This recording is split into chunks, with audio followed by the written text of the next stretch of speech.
split is, oops. And lastly, the Penn Station Grand Central Madison split is now at a consistent 60 to 40%, which was what was originally anticipated when it opened. The Long Island Railroad recently celebrated its 190th anniversary with the celebration at Grand Central Madison. Lisa and staff represented the Long Island Railroad Commuter Council at the event, so I thank you all for going up there for us.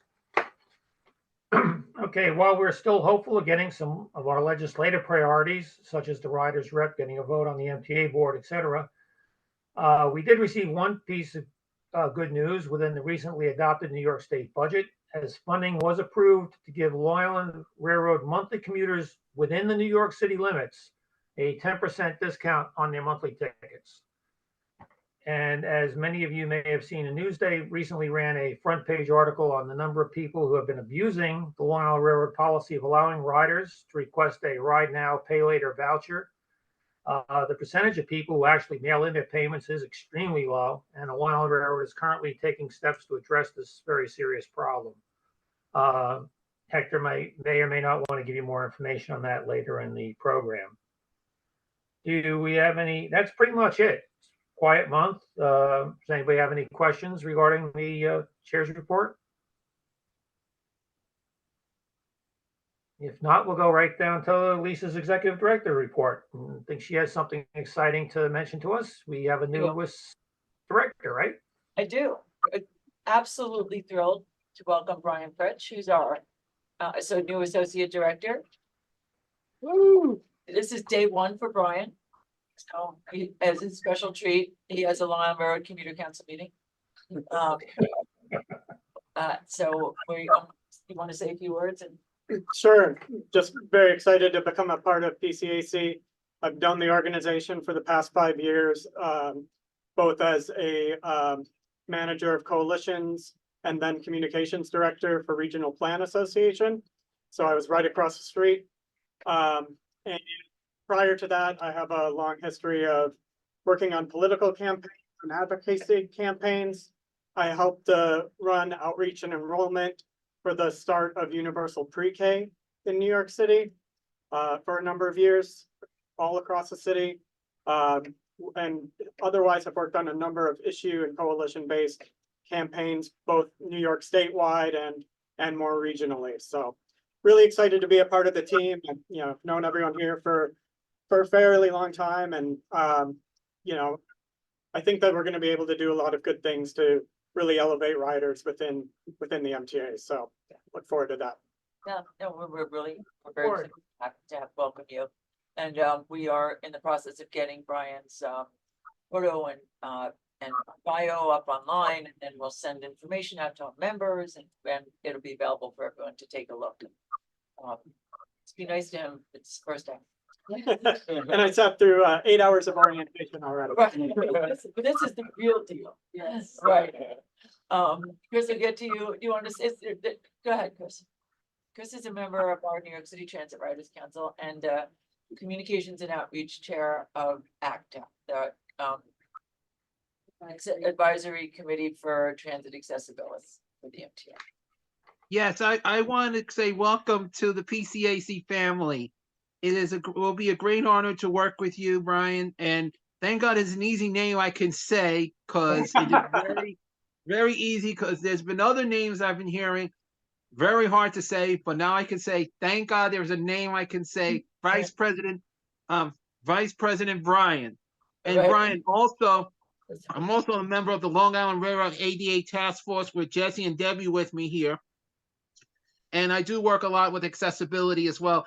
And I think and I can't wait to talk in the near future, but all I'm going to say is welcome to the PCAC family. Thank you. Thank you, Lisa. Thank you so much.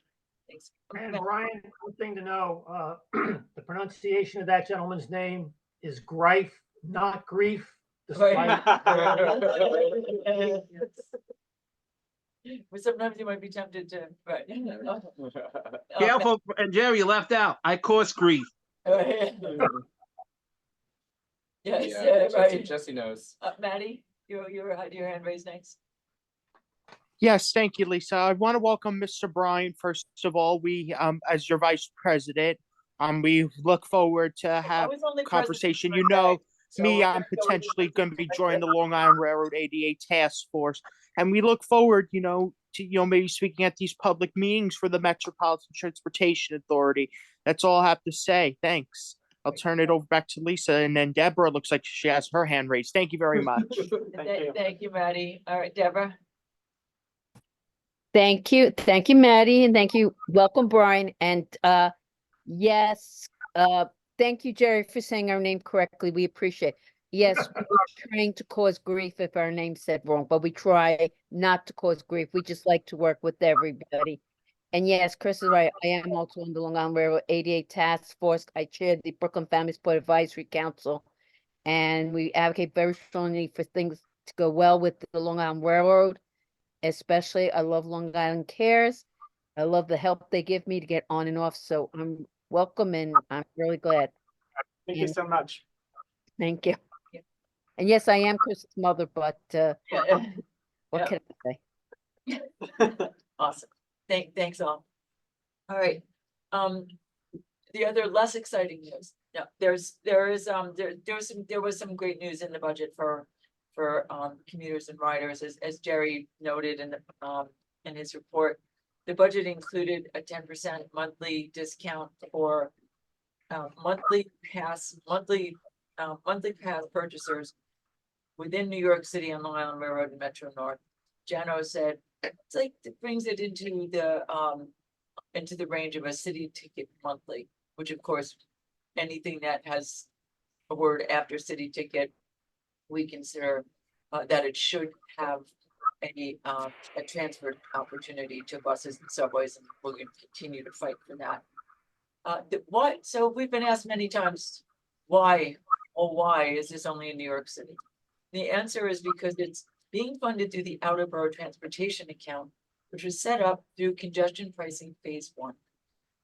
And it's those pesky fees that are collected on yellows and for hire vehicles have been collected since 2019, south of 96th Street in Manhattan, which is not the congestion zone, but it's that for hire vehicle congestion zone. The first pot of money off of those fees goes to fund the subway action plan, which is something that people haven't heard of for quite some time, but it does go to significant subway improvements. And the second part is these fees, these transit improvements were essentially laid out in the agreement that was reached for the OBTA. There are 2 specific bridge rebates for the Henry Hudson Bridge in the Bronx to Manhattan, and the Cross Bay Bridge from Queens, within Queens, for Queens residents, which we didn't agree with, but that's a political conversation to ensure that congestion pricing passed. Initially, as conceived, the OBTA discounts on the railroads would have been 20% on the Long Island Railroad and 10% on Metro North. So this is a more equalized. We are, going to continue to and are continuing conversations internally and externally about funding for a combined ticket. Whether it happens today or tomorrow or during the next fare changes, will be just active and between now and then. I don't think it'll be today or tomorrow. The new fares are that the 10% discounts are supposed to take place in advance of congestion pricing turn on June 30th. Today, Hempstead filed a lawsuit in opposition to congestion pricing, arguing that it will cause traffic in Hempstead. I'm not quite sure how, but they have some pretty specific ideas about all of the terrible things that congestion pricing will do to Hempstead, because 700,000 Nassau drivers drive into Manhattan. That is not true. But there are a lot of claims that are made that seem to be right out of the New Jersey playbook. So it's an additional court case that I think that the primary assertion is that the environmental assessment doesn't go far enough. Probably, many of the intentions will probably be addressed in the resolution of the New Jersey lawsuit, which Jano has said should be before, others have said, anticipate before June 15th. So we're continuing to wait for that. Jerry mentioned the fare evasion on the Long Island Railroad and the IOU system that too many people have figured out how to beat. One of the wins in the budget was moving the ticketing and process from the individual localities where the tickets are written on a train. If you're on the train and it goes through, if you're in Rockville Center, you can get a ticket for Rockville Center. If you're in Ronkonkoma, you get a ticket for Ronkonkoma. And the police officers, the MTA police, have to carry ticket books with a whole bunch of different tickets, depending on where they are.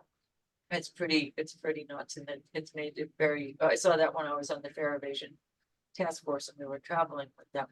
So it makes it difficult to really see what's happening, what the adjudication rates are.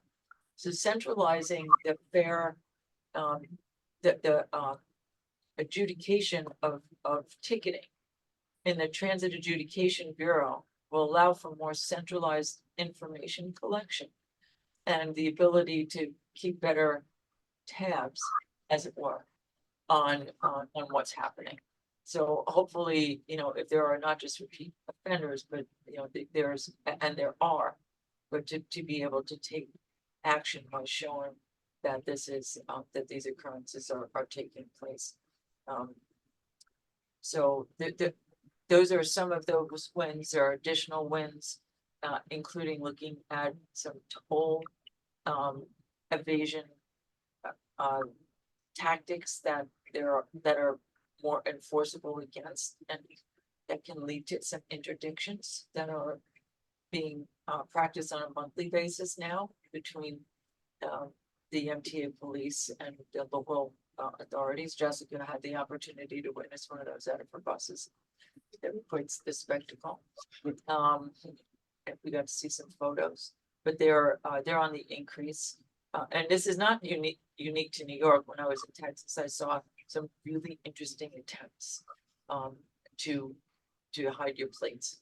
So and just paper license plates just flapping around in the breeze. So it's not solely a New York phenomenon.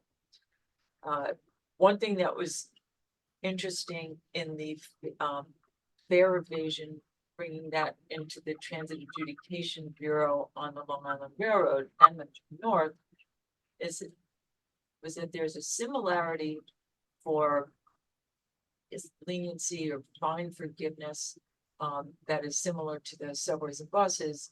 That if you are, I think it's if you are unable to pay your fare and you can prove it, you sign up for fair fares, then you get a Metro card, or you get fare back in or sort of a portion of that fine, or a reduced fine, and then a fair fares card back.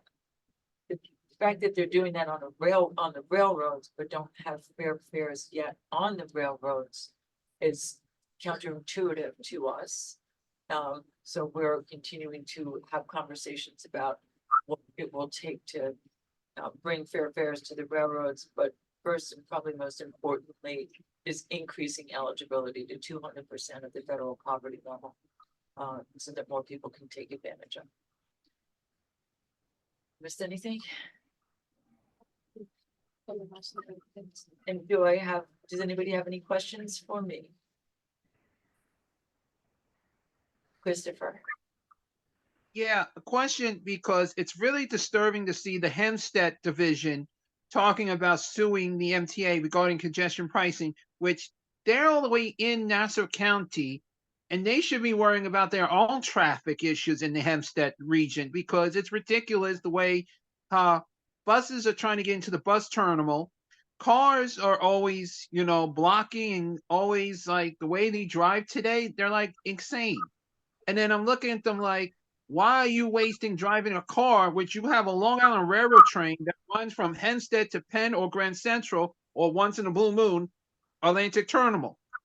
It's just, I was looking at this article, and a lot of us think that all of a sudden, Hempstead is all of a sudden wants to sue the MTA. And I'm like, are you out of your mind? You should be worrying about your own community that uses the Long Island Railroad, all the buses there. Means more people will be coming in instead of driving into Manhattan. We have enough cars in Manhattan that's causing enough problems, as well as going into Queens. Yeah, no, you're right. I think you're speaking to the converted in large part, especially someplace that is transit rich. Like Yes. And accessibility. I look at them like they should be worrying about their curb cuts and their streets. They're breaking apart over there because it's really ridiculous. It takes me 5 minutes to cross the street with their holes on their street, and they don't deal with their issues there at all. It just really upsets me to see how dare they sue the MTA, which they don't even have facts and information. I agree with what you're saying, Lisa. It just really pisses me off on this. I agree. All right, Deborah, thanks, Chris. Deborah. Well, whatever Chris said, I also agree. I want to thank you for bringing up those issues. I appreciate what you also said about Texas and other places that do the fare evasion too, because, when I travel in other parts of whether it's Connecticut and all other parts, everyone, oh, you're from New York, oh, they're always fare evading. So I look at everyone and go like, excuse me? Because I don't think it's only unique to New York City or New York State. So that I appreciate that you bring that up. And also, it is frustrating with the Long Island Railroad, there was a conductor who claimed that certain persons with developmental disability weren't disabled, even though they had the correct reduced fare Metro card and they had the correct OPWDD card. And she decided who was disabled or not. So I also like the fact that things are being worked on so that we can also stop also misinformation about who gets reduced fare, who's not, and also about for fare evasion. But I would also like to see fair fares for Long Island Railroad, but because I think there are a lot of major pockets of poverty that people do not realize are in Nassau and Suffolk County, and it's very at times hard for them to either. They have to figure out, do I drive the car? Do I have enough money for gas? Do I have enough money to get on the buses or the buses that are out there? And their access rides are more expensive than New York City. So thank you for bringing all that up. No, you're right, Deborah. And the fares in the counties let's call them phase 2, since they don't exist yet as a program. So they have to be created and funded. Whereas fares in the city is a city funded and managed program. So can I have one thing, please? we're just Fair gonna fares. baby steps. One thing with fair fares, what a lot of people don't understand is that when de Blasio set this up, the day you turn 65 and you're accessorized, you go back to $2.90. And we've constantly brought it up to I have to bring it up now to Adams, which I did, and I said to him, I don't blame you. But the city council too, I said to him, didn't you realize what you were doing?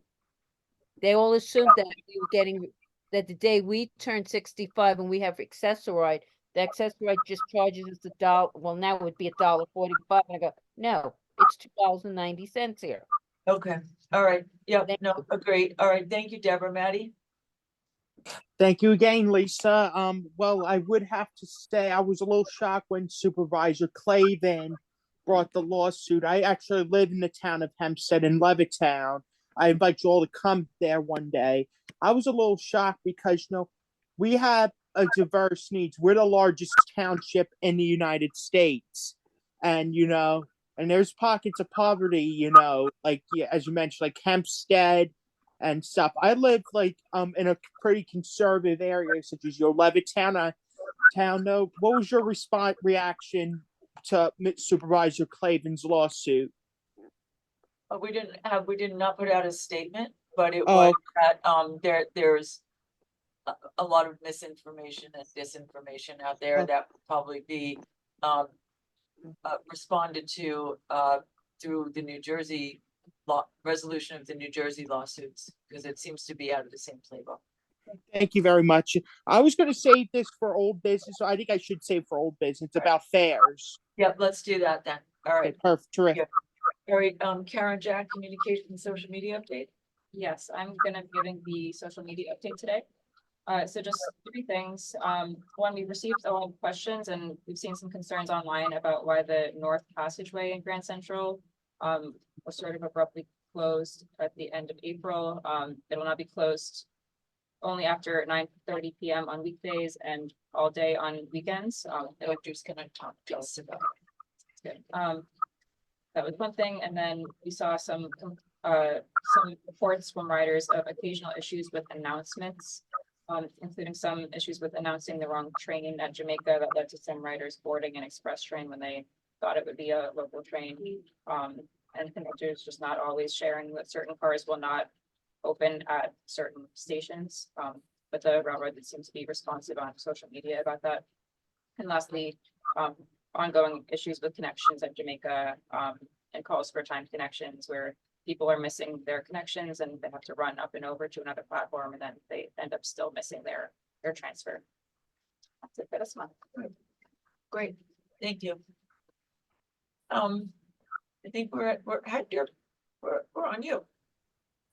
Oh, that's early. I know. Good, you're here. Hector, Actually, Brian, Hector. Great to meet you, Hector. Yeah, nice to meet you. Actually, the last time I participated, it's been a while. It was back in October when I went with Rob. I think it was the last time I participated. Yep. Wow, Which was my first meeting. yeah, right. Monumental things happen. Yes, when Hector Garcia comes to LIRRCC. I don't know if I mentioned it, Rob and I used to be station cleaners together when we both started 32 years ago. So start with, I guess, a schedule update. So I know at the board earlier this week, we put out a staff summary about the May timetable change. For the Montauk branch, there was a Friday only train from Penn that because of changing travel patterns, we're extending it and also going to do it now on Thursdays to give people another opportunity to get out there. And the rest of the changes are all related to track work. A lot of it is to support some of the ADA work at stations, which is, they're wrapping up. Copay should be finished soon. They're getting ready to start testing the new elevators. It's Copay, going to be followed by Amityville and then Lindenhurst. Those three are going to be done back to back to back, and then Massapequa Park should be done early fall. And then work has started at St. Albans Station with the elevators there, and at Hollis and at Hollis. At Babylon, they're gonna be starting. Hopefully, construction is gonna start in September or in the fall for the Babylon. That's a full platform replacement, so that's gonna start in phases. We can't shut Babylon down during the summer, so they're gonna basically work during the fall and spring, because we have to have full capacity there, for the summer season. And What about Laurelton? Laurelton is going to start. They're kind of They're kind of like piggybacking off each other. So we're starting St. Albans, and then Laurelton will follow. And like Laurelton and actually Locust Manor too. So they're doing like all the preliminary work, and then they'll figure out how to phase. This work is going to be concurrently, but I don't have the start dates exactly. But they're all going to be before the end of the year. They're all going to be underway. Great. And the last one is Valley Stream, which we've been working there since early this year. A combination of we have to replace the existing elevator and escalator. We just completed redoing the roof on the platform canopies, but we're also going to be doing a lot of state of good repair underneath. There's some waterproofing and some columns that look in horrible shape, so we're making some drainage improvements there, and we're also going to be doing some painting there. We're also painting 3 bridges in Valley Stream. In the area because they're in horrible shape with the paint. Yes, we regularly get updates from our intern who would park his car underneath it. Yes, we would, yeah. No, but a contract has been awarded, so that it's just a matter of getting the vendor. It's usually a small business mentor contract, so they usually take a little longer to get up and running, but that's going to be starting. Great. Well, the accessibility survey, I just got briefed this afternoon about the results, so I can't go into a lot of details, but the two main takeaways so far was from the results was the CARE program, that of the people that participated in the survey, a lot of them did not know about the CARE program. So one of the takeaways is we need to figure out better ways of getting the word out on the CARE program. And that was for us and Metro North. And the other takeaway was about improving announcements. Some people wanted better audio announcements on board or stations. And what about, Metropolitan Point, and, there's revenue on it. Were those, did either of those two stations come up? It's interesting. I think so. They reached out to folks that have done surveys before that wanted to opt in to be part of other surveys. That was the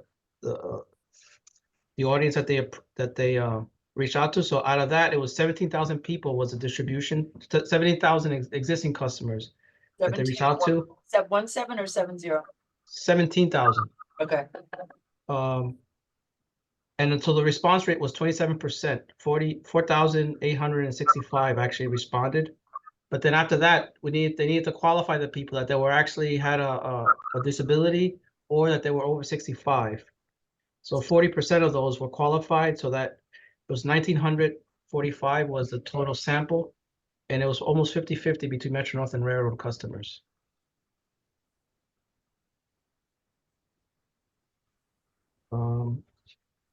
The next update is well, the Cricket World Cup. So starting in June, we're coordinating with Nassau County PD, and the organizers and Nice Bus.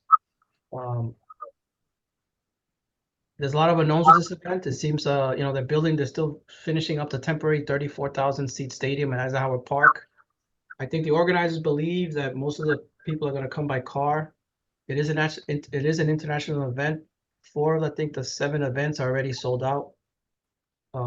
We think traffic is going to be bad, so at some point, we may get more customers so they only anticipate about I think 3,000 railroad customers a day for this, but we're preparing for the worst case scenario. So we're looking into coming up with a service plan to add stops, having protect trains. The tricky thing is that there's some track work and spare testing that we have to do throughout this, so we don't want to necessarily cancel that work, but we're going to be monitoring it closely to we know we have to serve this event. Also, so the service plan is for railroad customers is to get off at Westbury Station. On the south side is that the former commuter parking lot that we use for staging during third track. That's empty, so we're going to be using that to set up our operations there, and for Nice Bus to be able to pull up their buses. So Nice Bus is going to have shuttle buses from Westbury Station to the cricket arena. Will the shuttle buses, I assume, run in mixed traffic? Yeah, there's no dedicated bus. Yeah. So I mean, I think it's like less. It's only like a mile or so. So some people may decide to walk. It's a long walk, but some people may decide to walk. After, will there be any? Do you know if there are going to be any discounts or incentives to get people on the train? Right when congestion pricing is starting, so everyone will say, "Oh, look, there's more cars out now." That congestion pricing Or social media to let people know how to do it. So okay, we're working with the organizers to get the word out that the railroad is an option, and so Nice Bus is not going to be free. People are going to have to pay. I think there's going to be some type of a package ticket where you buy the railroad and the Nice together, but it's not going to be free. I mean, the county and the organizers, they're focused on themselves, so they're not necessarily they're not offering too much support. So it would be good if they were discounting or anything, but we're trying to protect our own interests, and we're going to be prepared for the worst. So the one thing is, so the games are going to start. I think the doors open, I think at 8:30, and then the game start I think at 10 or 10:30, and then they're supposed to be over by 1:30. So the rules for these events is that they have to be over by 1:30. The only wild card is that if it's extreme weather like intense rain or like lightning, then I don't know what it's called, a judge or whoever, whoever the official of the game is, they can postpone the game temporarily, and then that means it could be postponed for a few hours. So, a normal game would, if everything goes Regular fine. rule stands for rain delay or postpone. Regular sports code. That's what it's called. Rain delay or postpone. So the thing is, there's no lighting in this temporary stadium, so they have to be cleared by 7 p.m. But if it's a rain delay, instead of ending at 1:30, they may have to end, like, say, by 6 or something, and then we'll have until 7 to get everybody out of there. Okay. And then we're also gonna have protect buses, and just in case we're gonna have protect trains and protect buses. I think customers will have to use the app to see what their train options are, but we're gonna have some backups, to implement as needed. Are you gonna do gating? Yes. We just learned that they're gonna do like a trial run. So June 1st, I believe, is gonna be a trial run so the capacity is 34,000. They're gonna limit it to 24,000 as a trial run. I don't know if it's actual game or charity thing, but they're gonna do a trial run to kind of let everybody test their systems to be ready for the real opening. So we're getting ready for that. Okay. It'd be interesting. Yes. Everybody, yeah. Maybe let everybody all up and down the line know that it's happening too. So that Westbury is just a drop in the bucket, but there's a bunch of spots going further out east and closer and to the outlet shops that people might be trying to get to or play golf. So typically with these kind of events, when we work with the organizers, like with the golf events, or they're able to give us zip codes and a lot of data. Like in this instance, we're not getting a lot of data yet, so it's hard to guess where people are coming from. There's not enough hotels on Long Island for this number of people, so they can't be also, unless they're staying with family. So it's a big wild card of where Right. people are staying, where they're coming from, and how actually apparently some people are chartering coach buses so they don't have to drive, so that may help a little bit. Awesome. All right, well, not gonna do one of the trial runs. We there was a golf event less than 5 years ago near that we used Westbury for it. At that time, third track was under construction. Apparently, it didn't go as smoothly because of the construction and road closures and stuff. But in this instance, it should be a little bit better because we have this whole parking lot, for the buses to be able to stage properly. All right. And then I saved the last thing I didn't want to talk for last, which was the Grand Central North Corridor. Yes, which I stuck in as number 2. What? Okay, thank you. No, so I mean that was a Metro North decision. So we have to cooperate with them. We don't think that it's going to affect the majority. The corridor is going to be open when most commuters are traveling during normal business hours. But we're gonna monitor it, and if things have to be changed, if adjustments to be made, that'll be decided later. But it just started, so I guess we're gonna see how it goes. But I mean, from what I'm hearing so far, the biggest concern is potentially on the weekends where more people may use it. Like on the weekdays, I don't think too many people use it overnight, so maybe they have to revisit. But again, it's a Metro decision, but we may have to revisit opening it, extending the hours on the weekends, perhaps. The feedback that we've gotten is that it should be open anytime peak trains are running. Which I think that is, right? Because it's gonna be open 6:30 a.m. to like 9:30 p.m. I think is the hours. But I think the peak trains come in sooner. I don't know. Or go out. That wouldn't help with the weekend issue. No, it doesn't help with the weekend issue, but on the weekday, for the regular weekday commuter. And the cross system transfers are going to suffer. I get hopelessly and totally lost going through that way. And when we did our little tour there, I ran into some skateboarders and weed smokers. So I try to avoid those particular areas, but they are convenient if you're going through. So we'll continue. We'll continue to keep an eye on it too. I mean, I was away last week, but I did become aware of this yesterday. I heard, and then today I was fishing around. So I talked to Metro North, so I got some more background. But that's what I got. So I mean, they're aware of it, and I guess right now they're just monitoring. Thank you. Hector, I got something Yeah. for you. Obviously you're aware, I think we had a brief conversation or text exchange. The deal with the fare evasion, are you prepared to mention anything about some of the steps the railroad's going to take, or is that a little premature? It's premature. There's a lot of Okay. different things being explored, but it's a little premature. Okay, now just when I say that the railroad is taking steps to address it, everybody looks at that as code as to like, yeah, so you don't know what they're doing. So just maybe at the next meeting, you'd be prepared to, enlighten us on some of the things that they're looking to do. I mean, some of the stuff is like, from that the Blue Ribbon Commission is, change the validity of tickets. Some tickets may become automatically validated when you buy it, and then it's kind of like a running clock, so they may expire, and they may be set to, when you buy it, it's already active and it expires within a certain amount of hours. Okay. There's things like that that's one of the things.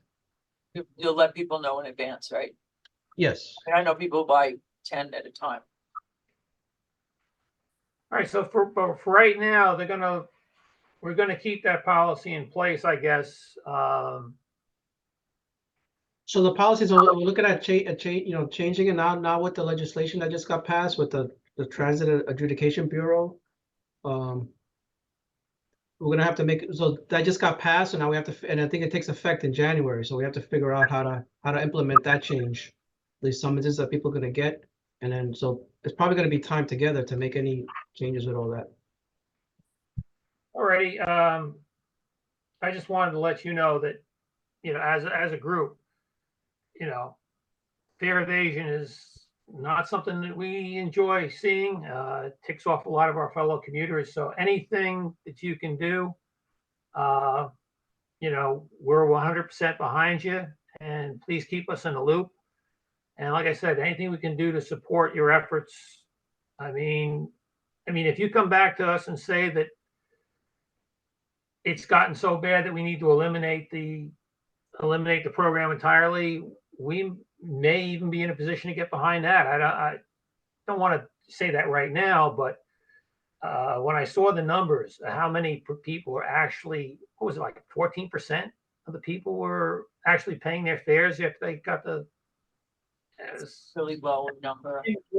It was disappointingly low.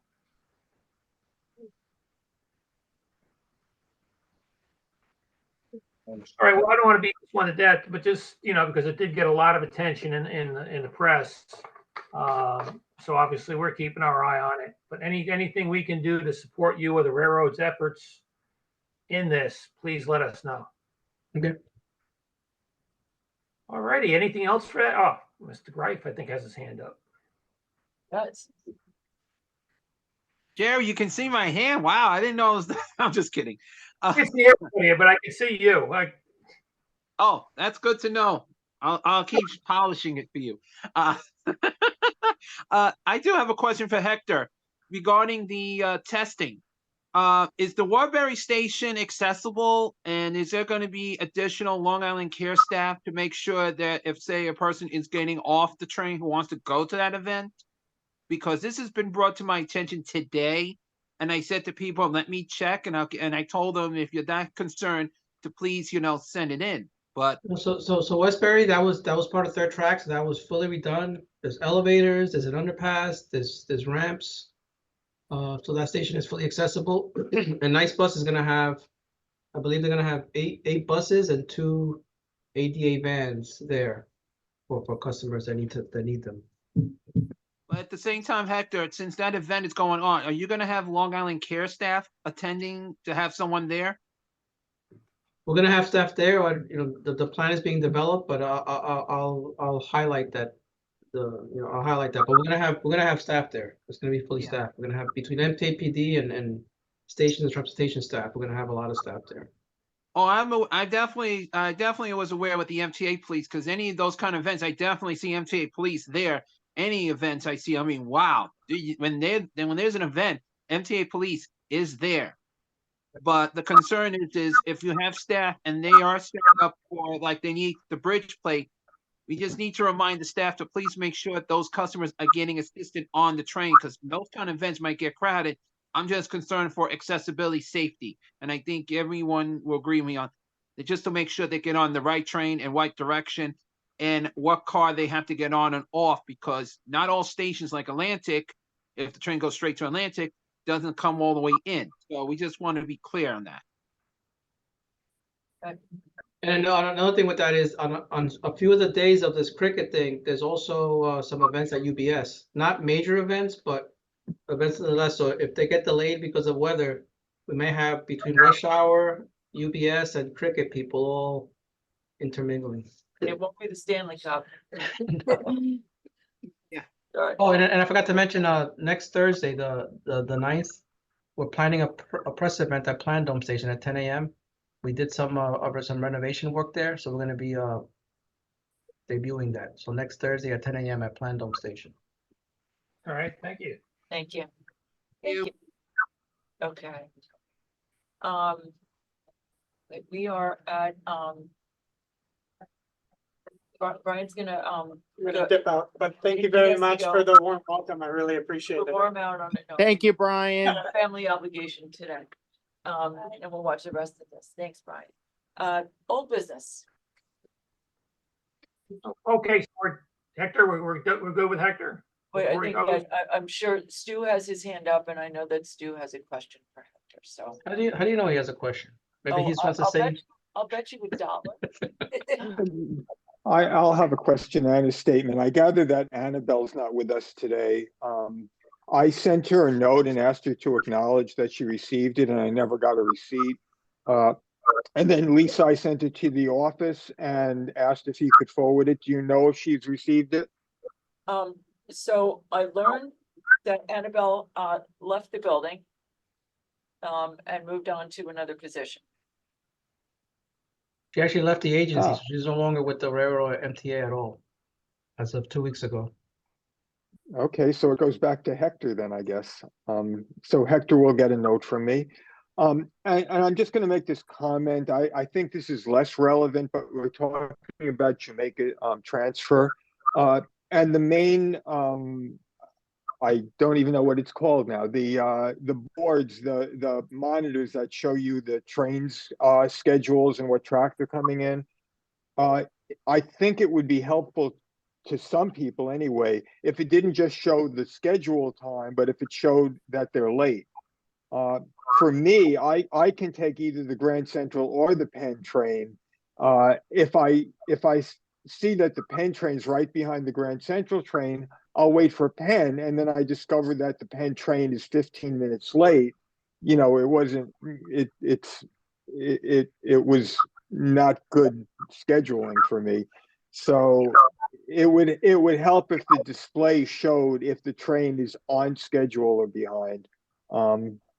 And also when you talk about announcements on the train or announcements, there are still a lot of people who don't know that only the first 2 cars will platform or only the last 5 cars will platform. And maybe that should be on the app, maybe it should be on the ticket, but that's been a perennial problem since I started taking the train. I mean, you know, at Amagansett, every time we stopped there, somebody missed the station, missed the stop because they weren't on the right car. It's better now, but it's still bad. Yeah. So that's all.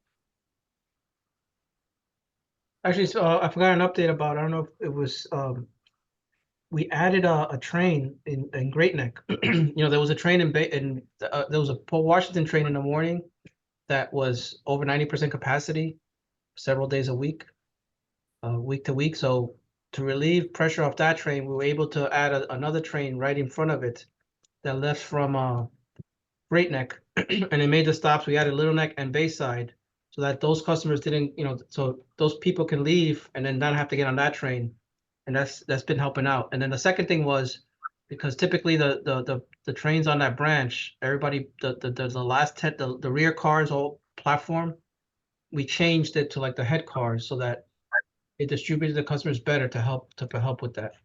Yeah, that won't confuse anyone. One other thing that No, I'll leave it at that right now. Stu, Well, let me raise this. There's on the Montauk branch, on weekends, there is over the summer an earlier 6-something train as opposed to the 7-something train. For some reason, the earlier train, which is always less crowded, is 8 cars, and then the later train, which is always jammed, is 4 cars or 5 cars. Maybe there's a reason for that, like the line that when it becomes available, but that's something that should possibly be looked at. Okay. Thanks. Stu, and looking at the train time app for, I regularly ride on lines that have short stations. And one of the things I've learned is over the years, the app has actually gotten a lot better at telling you when certain platforms will only accommodate certain number of cars. And when I go to visit my father-in-law, I'm always wondering, wait, is this a station where I have to be in, can't be in the last car or can't be in the first car, or only 2 trains or platform? So if you look at the train time app, it tells you. I know not everybody does that. But it does now include that on the app about where the train will platform. Yeah, I'm aware of that, but the number of people who don't use the train time app is substantial. I mean, on the Montauk trains, on the bi-level cars, you never know where the bathroom is. Now, I know because I use the app. Most people wander through sort of aimlessly. So, I know that the app is not used as much as We do work. I always tell people to direct people to the app. That is amazing. All right, thank you, Stu. All right, Jesse, we got your written report. Thank you very much. Maddie, you had an old business that you said to. I do too, but that would have a major impact. I thought that you were going to send an email to Hector. I'm sorry. Oh, was that, I thought, Stu, that you were gonna send an email to Hector and then, The email that I sent to Annabelle will now go back to Hector. okay, great, thank you. Thanks. Maddie, Yeah, relation to old business. I want to thank you all for a great Autism Awareness Month in April. What I said at the hold on, let me mute this TV. About fairs and my speech about autism is that when children who are over the age of 11, when they're no longer eligible for the dollar fare, should apply for reduced fare even at 12 and older, and not wait till they're 65 if they're on the spectrum. okay, thank you, Thank you very much, Lisa. I appreciate it, thank you. Okay, do we have anything else for Hector before he departs? Oh, one more thing. Oh, sorry, Lisa. Go ahead, Maddie. For Hector, I'm gonna give you my email because I'm considering joining the ADA task force. I gave it to Annabelle, but I didn't know she left. Okay. Thank you. Christopher? Yeah, there is one thing I did forget to mention to Hector.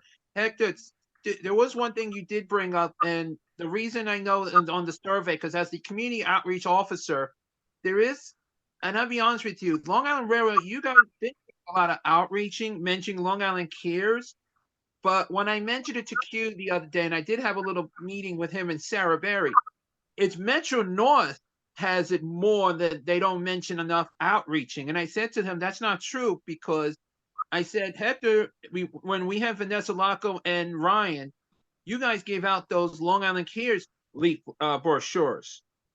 And they've been, and to be honest with you, Long Island Care signage is everywhere in Penn Station, Grand Central, Madison, as well as Atlantic Terminal. The problem is everyone paying close attention? I'm just going to say it's a 50-50. but I just think announcements, there's one thing I know we brought up at the following meetings in the past, that announcements should be also made to encourage people that there are Long Island Railroad and Metro North cares. So something like this, we just need to encourage more. Because I know they've been doing very well. They're very reliable. And I just think that, Hector, we just need to work together and get something accomplished So more. Chris, you're sitting down, you and your mom are sitting down? Of course I'm sitting. Why? No, because Yeah. the survey results, Metro North scored higher than us in in all the different results, believe it or not. We don't know how, but Yeah, I'm sitting, and yes, I believe what people would write. But personally, I can tell you, I see more advertisement for Long Island Cares. And Long Island Cares has one other advantage, Hector. Most of your Long Island Care people have radios to communicate. They don't have that on Metro North in the outer stations outside of Grand Central. It's serious. That's a big difference. So, And Hector, when you no, get a Hector, chance, you've done email me something. validation. Okay, great. And I did email you something, Hector. Thank you. Thank you. Okay, Stu. I'm sorry, is my hand still up? Yeah, okay. Sorry, Alright. I'll get it. All down. right, so I think we're good with Hector.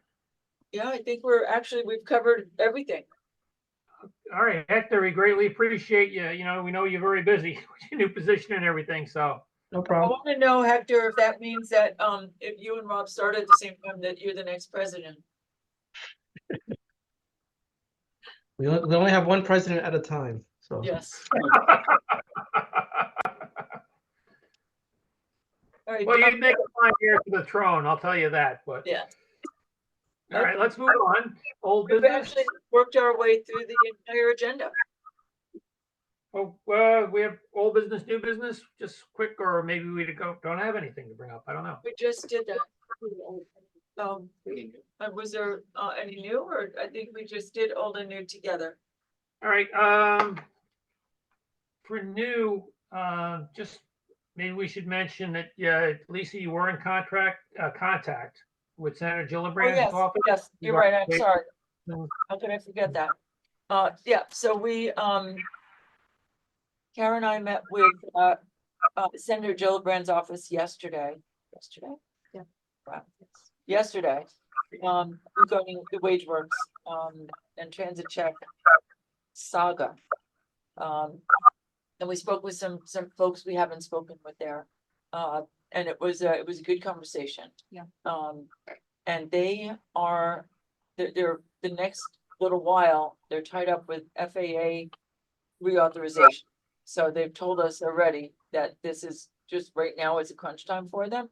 But they suggested trying to find ways to make sure to try and get this done without legislation. And they have some contacts and relationships within the IRS, so they're gonna try and reach out to the IRS. Yeah. And see if it can just be done by just a change. Yeah, and they seemed hopeful that that was possible. They seemed hopeful, and we sent them back information, from our files and the like, including something we'd gotten, feels like 100 years ago, from somebody who had taken the time to make recommendations for changes to the tax code that they had sent to their Congress member in New Jersey. So we sent that language, I sent that language off to them.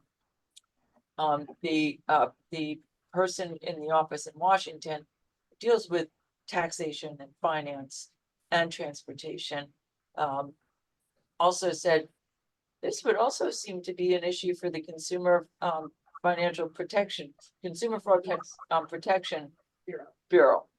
So, hopeful that the conversation with the IRS goes through. They shared the letter that we wrote to the IRS back in 2021. And a statement that we put out in 2020. And they have access to the legislation that had been drafted a year, 2, 3 years ago. So they have that information in the articles, and they seem pretty pretty confident that, yeah, we could do something. So we're gonna, continue to follow up. I sent an email thanking them with some information and they got right back. So, Seconds. yeah, yeah. So we are continuing those conversations. No, I appreciate that. You know, but it's funny how things change because when we spoke to Senator Schumer, who is, he said that perhaps we would have to go the legislative route, and now Right. Senator Gillibrand's office is coming back saying, well, maybe we don't have to go the legislative route. Right. Well, So, it's a few years difference. Maybe some, some things have changed. Chuck Schumer is also, trying to deal with that whole world peace thing. And That's easy. yeah, that's true. Well, but when so the city majority leader can't shake something loose, and tells you might have to go to legislative route. So, right, they seem to think that would be a lot more challenging. And, because then what will it be attached to? Is that going to be attached to congestion pricing hearings? Yeah. Or, something that we can't support. So, That's a lot of politics. And yeah, too many layers and. You thought Albany was tough. Yeah, exactly. That's pretty much what they said. Yeah. So, to be continued. Thank you for reminding me on that. alrighty. Well, that's all I've got. If nobody else has anything, we don't have a quorum, so we don't need a motion to adjourn. I'll just adjourn the meeting. Good night, everybody. Thank you all. Night, night. everyone. Night. Have a Good night, Friday, everyone. everybody. Bye. Bye. Bye. Bye. Don't forget to turn off the